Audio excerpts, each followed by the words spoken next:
Hello, Facebook family. Welcome back to another week of our awesome panel discussion. And I am excited because this evening we have two awesome individuals that has graced us with their presence tonight. Look at this, an all-female cast tonight. Awesome. We are in for a great treat talking about cultural and linguistic diversity in education.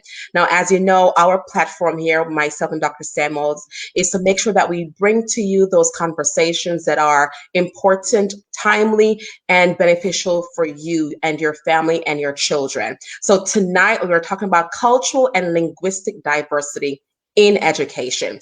And our panelists this afternoon will share insight, talk about topics that are relevant to you, and you will walk away at the end of our 1 hour show more enlightened, have more possibly questions. If you do not hesitate to reach out to myself or Dr. Samuels on social media, and we will be more than happy to connect you with either Dr. Karen or Dr. Harrell, who's here with us tonight. So my awesome host, Dr. Samuels, how are you? Hi, happy Friday. I'm so excited. I've worked with these amazing educators, professors, scholars, researchers, speech language pathologists. I've had the pleasure to work with them before, and hence the reason I'm so excited, because there is such a wide variety of knowledge between these two scholars, and I'm excited for them to share. So welcome, ladies, and thank you for sharing your Friday evening with us. Thank you for having us. So we have 1 hour of awesome ride to go. And you know what? I'd love to hear from Dr. Davis and Dr. Harrell with regards to their background. Just a quick introduction, starting off with Dr. Davis. All right. Well, hello, everyone. I am Dr. Karen Davis, and I'm currently Associate Professor at Middle Tennessee State University. But before I actually enter in academia, I worked as a school-based speech language pathologist for 15 years. So I have had the pleasure of working with pre-K, school age, secondary, I definitely love the middle high school. And so I actually attended North Carolina Central University undergrad, and for my graduate degree. And after I did that, I moved to Atlanta, Georgia, and that's where I started my career in the schools. But I've also done work in private practice, early intervention, skilled nursing facilities, but my love definitely has been school-based. So I'm excited to be here. My research interest lies with language literacy-based disorders. So I'm really interested in how language disorders impact our students' ability to read and write, and the role that SLPs play in that. And of course, definitely looking at how we're able to support our students that are coming from culturally and linguistically diverse backgrounds. So I'm excited to be here, and thank you again for the invite. Awesome. Thank you. It's going to be exciting tonight. I can't wait. Doctor. Now, you all should not be new with Dr. Harrell. She has been on before. And so, of course, welcome back. Thank you. Thank you. Well, I feel like Karen and I are, we're like academic and professional Twinkies, because we pretty much have had like the same experience. Both worked in schools in Atlanta. I'm currently an assistant professor at the University of Louisville. Karen is just a couple hours away from me, actually, so she's right down the road. But also spent a lot of time working in the schools in Georgia. I also worked in the schools in Florida, pre-K on up to high school. And then also did some PRN work, skilled nursing, hospitals, rehab, private practice, early intervention. So pretty much everything. But just like, Karen said, I am, my heart is with adolescents. And so that's where I like to spend, all of my time. That's where I do my research, language and literacy, specifically in adolescents, especially students who are culturally and linguistically diverse. So that is it. Glad to be here again. Now. Thank you. Well, you know what? I don't even want to talk anymore, Shelly. I'm ready to dive in. I know. Okay, so let's just jump into this thing here. We're all excited to, with this new administration. So we have so many questions, but we have to limit it within this time this time frame that we have with you tonight, but there's so much that we want to ask. One of them being, considering the new administration that we have now, they have a different agenda. So every time a new administration come in, they have a new agenda. This new administration has made it a point to commit to supporting individuals with disabilities, right? And making them important in the conversations and the discussions that they've had, in all the change that they'll have. What does that even mean for you, considering your background? And I know you play multiple roles at the moment, but what does that look like for you as speech language pathologists, educators, and maybe the teachers you're teaching, or pre-service educators, or actual, in-service teachers and other stakeholders? What does it even look like for you right now? Okay.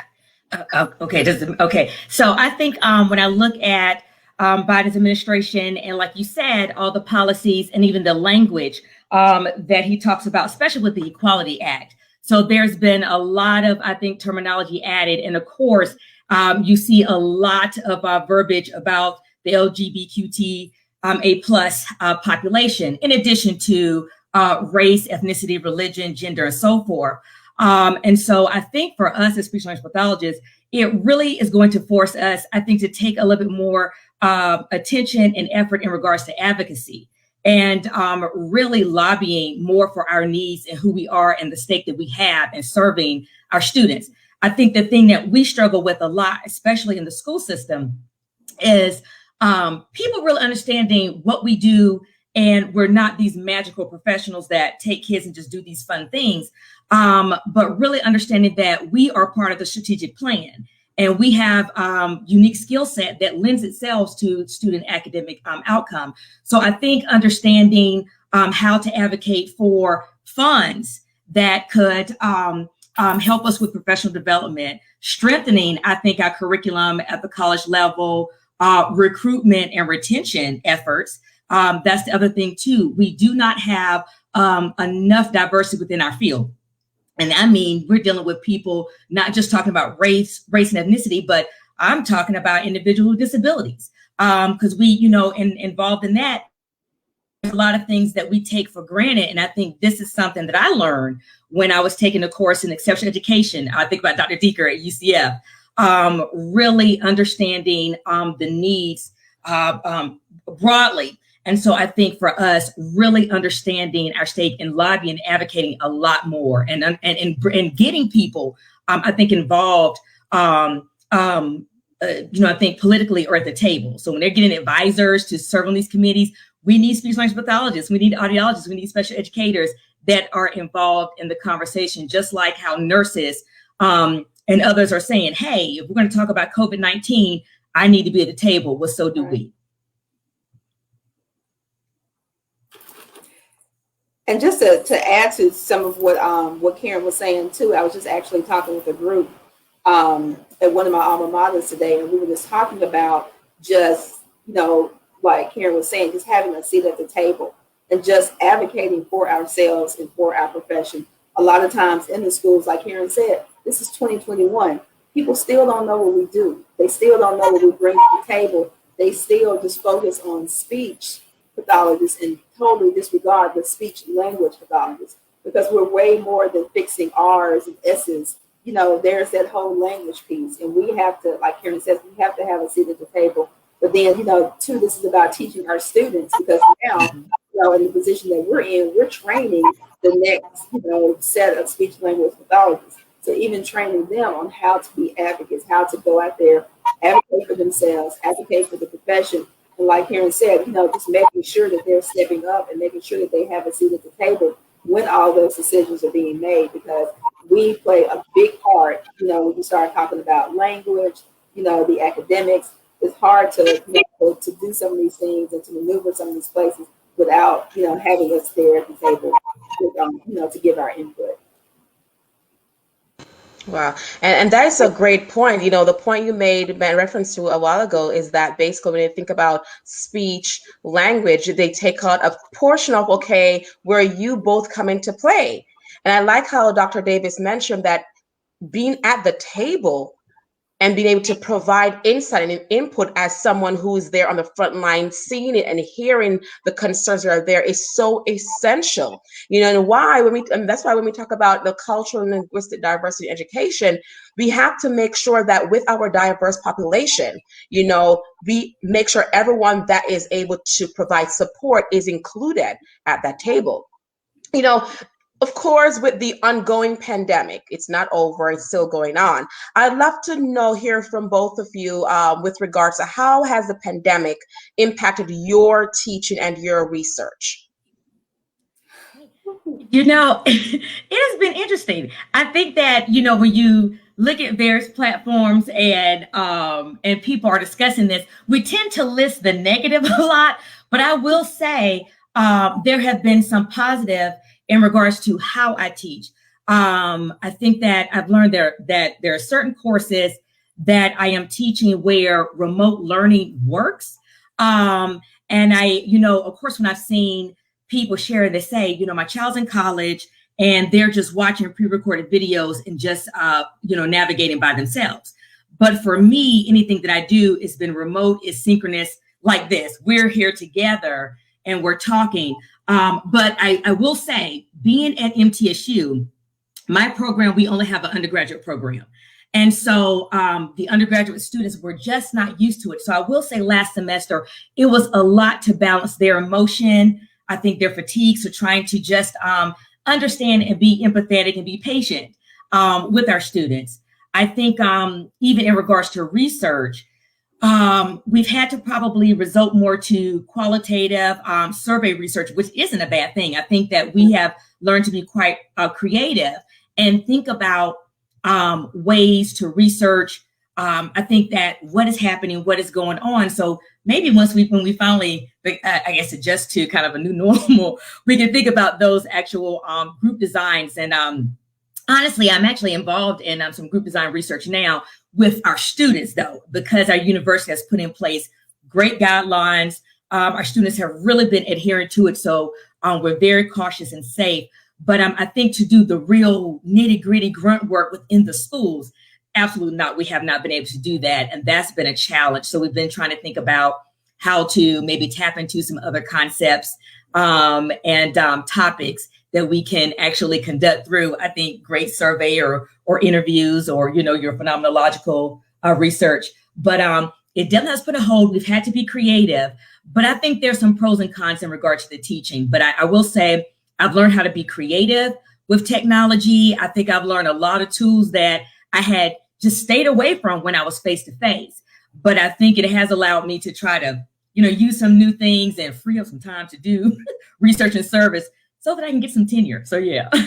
And I guess it's kind of the same thing. I guess it was very challenging for me at first. I think because when the pandemic first happened, I was actually at a different institution.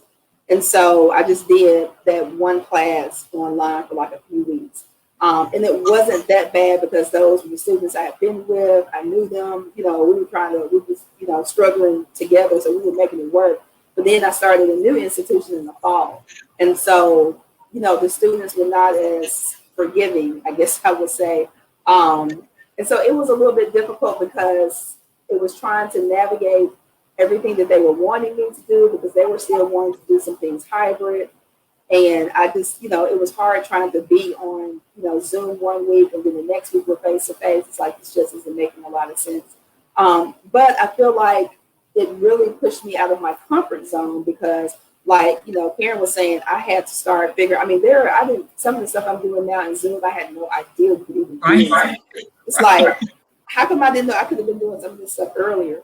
But and it's really just kind of been forcing me to go back and really change my classes because the things that I was used to doing face to face can't be done online. So I had to really go back and change. But then I also got an opportunity to start taking some courses on teaching. And so I've been able to incorporate some of those things. So it started off kind of rocky, but it's good now because I feel like I'm getting the hang of it. And I feel like here we'll probably be back face to face, in the fall anyway. Research wise is really a bummer